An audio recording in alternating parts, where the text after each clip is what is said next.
En axe, tu auras Marquinhos et Hernandez et Nuno Mendes. Oui. Moi, je pense que c'est Marquinhos qui viendra compenser, comme le faisait la Lucas Hernandez sur les images. Et ce sera non, mais il va falloir qu'ils soient proches, parce que dès qu'ils perdent le ballon, un Rafinha, un Amine, il y a un Lewandowski, il faut vraiment les en empêcher qu'ils touchent le ballon, parce que je dis, c'est les trois éléments qui sont les plus dangereux. Beraldo, il va jouer? Oui. Moi, je crois. À la place de... À la place de qui? Il est gaucher, hein. Il ne peut pas jouer arrière droit, hein. Non, mais oui, mais est-ce qu'il sait qu'il va... Parce que lui, il dit que Marquinhos va jouer axe. Ouais, donc ouais. On écarte avec cette possibilité. Moi, je dis qu'il va faire Hernandez, Beraldo là, et Marquinhos à droite. Un peu, je pense. Bon, il y a la défense. En tout cas, ce qui est sûr, c'est que l'absence d'Hakimi, on le souligne pas assez, mais c'est quand même une très mauvaise nouvelle. Parce que c'est le seul. Ouais, non, si tu avais Mukiele, si Mukiele avait été apte, ça aurait été lui naturellement. Mais Hakimi, sincèrement, sur les derniers matchs, faut le mettre en avant parce qu'il a un jeu monumental. Il est monstrueux. Censé être au milieu de terrain. C'est ça, tu te déplumes. C'est vrai, aller presser, chercher. Là, tu le perds. Quand tu vois en tout cas les choix de Luis Enrique, c'est vrai qu'il y a beaucoup de choses et c'est pour ça que c'est intéressant d'en parler, mais tout est possible avec Luis Enrique. Et il a tous les choix. L'attaque, par exemple. On a sorti quelques attaques. On imagine une attaque à 3, même si encore une fois, c'est l'animation, ça bouge dans tous les sens. Mais vous préférez voir quoi sur ce match? Mbappé à gauche, Ramos dans l'axe et Dembélé à droite. Asensio peut-être à gauche, Mbappé dans l'axe et Dembélé à droite, ou bien une autre attaque avec Lee côté droit et donc Dembélé plus dans le cœur du jeu. C'est la première qui va jouer. C'est le premier qui va jouer? Oui. Gonzalo Ramos, il va jouer? Non, il a joué contre Clermont, je pense qu'il va faire une croix dessus. Vu la tournure. Donc Mbappé dans l'axe? J'en sais rien. Arrête. Donc tu dis Asensio. Mais non, mais Asensio, il rentre. Asensio, c'est un joker, donc pour moi, il va jouer. Et vu la tournure par rapport à la blessure, je pense que la deuxième, tu sais, Ruiz avec Mbappé. C'est Asensio. Asensio, avec les autres, je pense que c'est celle-là qui... Et ça vous plaît? Oui, moi j'aime bien. De toute façon, ils ont cette qualité en ce moment de faire des différences. Il faudrait être difficile pour que ça nous plaise pas. Ah non. Ah non, mais tu peux avoir une préférence de dire moi je veux voir Mbappé côté gauche, surtout pas dans l'axe, parce que dans l'axe c'est les ballons d'eau au but. Oui, mais ça, oui. Moi je dis qu'il faut qu'ils viennent jouer. Mais ces paroles-là ont zéro valeur parce que Luis Enrique.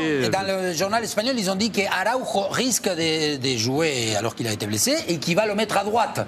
Par rapport à Mbappé. Il considère que Mbappé va jouer à gauche. J'ai lu l'article.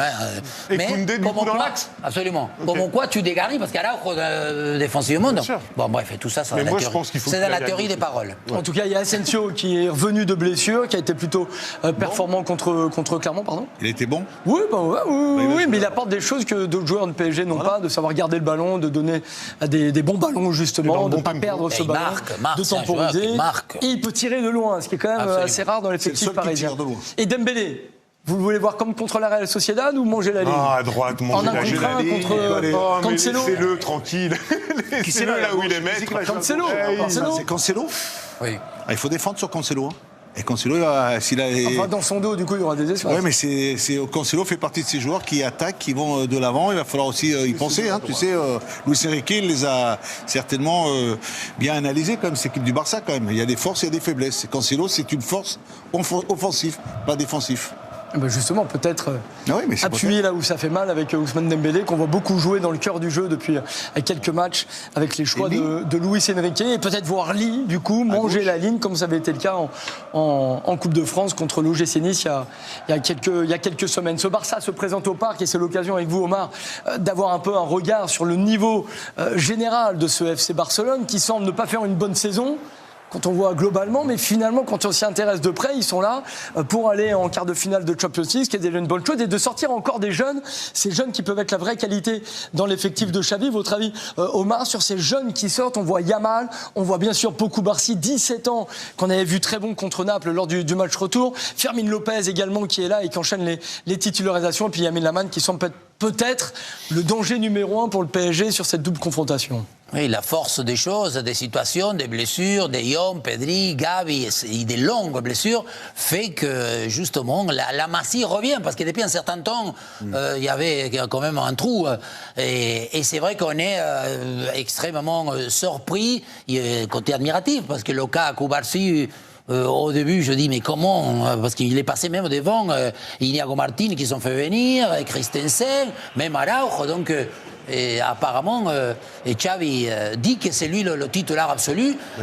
Quelqu'un qui anticipe, qui en joue des têtes, il est assez très agressif même.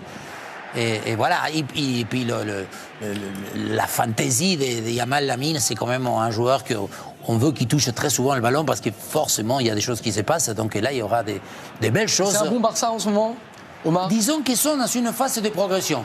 Ça, c'est évident. On s'est embêté assez au début d'année.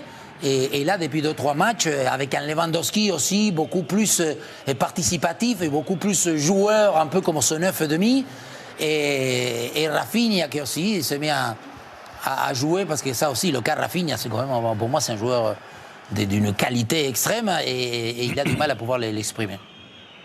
C'est vrai que sur le papier, entre Luis Yamal, Lewandowski, Rafinha, offensivement, il y a quand même une belle ligne d'attaque. Il faut les craindre, il faut en avoir peur, il faut les prendre, il faut mettre en place défensivement, il faut certainement pas se louper parce que la qualité et le potentiel, ces trois éléments-là que vous citez, plus on a oublié de citer Joao Félix aussi qui est rentré l'autre jour, qui a fait une passe décisive. Non, mais c'est vrai que le milieu de terrain, c'est là où pour moi c'est la faiblesse, c'est le milieu de terrain, un peu plus et aussi la défense.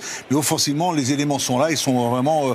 Il y a la qualité qui est pour faire des différences. Et moi, j'aime bien ce trio d'attaquants entre Lamine et avec Lewandowski et Rafinha. Après, il faut empêcher que ces garçons soient servis, qu'on leur donne à manger, qu'on les mette dans de bonnes dispositions, bonnes conditions pour qu'ils puissent jouer. Il faut les en empêcher. Il faut vraiment que le pressing soit bien réalisé dès le départ et qu'ils ne laissent pas. Il y a le cas de Jong. Parce qu'ils ne savent pas si De Jong joue, parce que Gundogan aussi.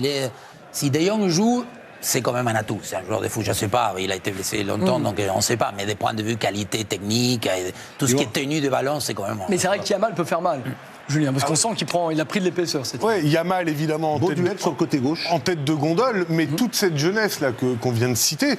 apporte énormément à ce Barça. Et quand tu dis, Omar, à juste titre, que le Barça va mieux, ce 109-là, cette folie-là des jeunes qui arrivent, elle leur fait un bien fou. Ça, c'est indéniable. Et Yamal, bien sûr que c'est un crack, oui, il a toutes les qualités pour devenir un grand joueur. Après, sur la double confrontation, il y a quelque chose qui peut avoir son importance. Je crois qu'il y a beaucoup de Barcelonais, il me semble que c'est 6, qui sont sous la menace d'un carton et qui peuvent être suspendus au retour. Et ça, ce sont lesquels? C'est une info à avoir quand même avant l'aller parce qu'on peut en... Tu les as pas marqués? Comment? Non, Il y a un mot quand même, Omar, parce qu'on a sorti le nom de Fermin Lopez, peut-être le grand... Barcelone, Paris Saint-Germain, le match tant attendu, le match que tout le monde en parle, les journalistes, les télés, tout le monde en parle. C'est le match vraiment tant attendu. Les Français, les médias français, ils en parlent, ils n'arrêtent pas d'en parler depuis un moment. Ils parlent que de ce match, le match entre Barcelone et Paris, parce que c'est le match le plus important pour Paris Saint-Germain. Parce qu'on sait tous que Paris, au niveau de leur championnat et tout, c'est vraiment acquis, quoi. Parce qu'avec leur effectif et les joueurs qu'ils ont dans leur effectif et tout, donc c'est vraiment plus fort, voilà, quoi. Et là, la Ligue des Champions, c'est là où on juge cette équipe, les performances de cette équipe, les résultats que l'entraîneur, est-ce qu'il a fait du bon travail ou pas, ça se juge au niveau de la Ligue des Champions, c'est pas au niveau de leur championnat local. Même s'ils perdaient le championnat, ça va pas poser un scandale parce que la Ligue des Champions, c'est ça qui intéresse cette équipe parisienne. Depuis que City a gagné aussi, ils veulent vraiment gagner ce trophée, en fait, les Qataris. Donc, ils ont mis les moyens, ils ont mis tout pour pouvoir gagner ce trophée, mais jusqu'à présent, ils n'arrivent pas à gagner ce trophée. Est-ce que cette année, ça sera l'année de Paris? Est-ce que ça sera la bonne pour Paris? Vu qu'on a vu que Manchester City, ils ont galéré avant de gagner cette coupe et tout. Donc là, Paris va contrer le FC Barcelone. Le Barcelone que certains des Parisiens sous-estiment parce qu'ils se disent que Barça, c'est plus le même effectif d'avant, le même équipe, c'est plus Barça en fait. Donc Barça, ces temps-ci, ça va, ils se gèrent, ils arrivent à gagner leur match dans le championnat et tout tranquille. Leurs joueurs, ils sont en forme, Lewandowski, Gundogan, Lamine Yamal surtout, il est très très en forme. Donc on voit que ces journalistes de beIN Sport, ils parlent et à tous les journalistes, tous les médias en parlent actuellement parce que c'est l'élément, c'est la révélation de la saison, on peut dire, Lamine Yamal, parce que c'est vraiment un joueur, voilà, un petit joueur qui est là en train de performer pour le moment. Donc, on a vu que dans le passé, Barça avait un joueur qui était un peu pareil, c'était Ansu Fati, qu'on disait que c'était le Messi et voilà, c'était le futur du Barça et tout, mais après, ça n'a pas été le cas. Donc là, on a Lamine Yamal, tout le monde en parle et tout, c'est le sport de club, c'est le sport de l'équipe. Donc on verra est-ce que ça sera le même sort que Ansu Fati ou pas. Bon, on espère qu'il va réussir son carrière, bien sûr. Donc c'est vraiment le joueur à mettre en échec pour la rencontre contre Paris, parce que Paris là, s'il n'arrive pas à passer cette cap, s'il n'arrive pas à éliminer le Barcelone, ça sera aussi un scandale. Donc Paris Saint-Germain, c'est juste que l'objectif, c'est la Ligue des Champions. Donc s'il arrivait à tomber encore face à cette équipe de Barça, ça sera vraiment ça sera vraiment pas une bonne nouvelle pour cette équipe parisienne et pour les dirigeants et pour l'entraîneur. Donc Dembélé fera son retour, il va affronter son ancienne équipe FC Barcelone. Il a fait 5 ans là-bas, donc il a gagné quelques matchs, il a fait quelques performances, mais la plupart du temps, il était dans l'infirmerie, donc il n'était pas présent, il n'était pas apte pour les matchs. Donc là, Dembélé fera son retour pour le match contre Barcelone et c'est vraiment un jeu très très fort. Donc bien sûr, il n'est pas efficace et tout, mais Barça aussi, ils ont une très bonne équipe, hein. Ils ont une très bonne équipe en défense et surtout ça joue bien. Donc c'est le match attendu par les amoureux du football.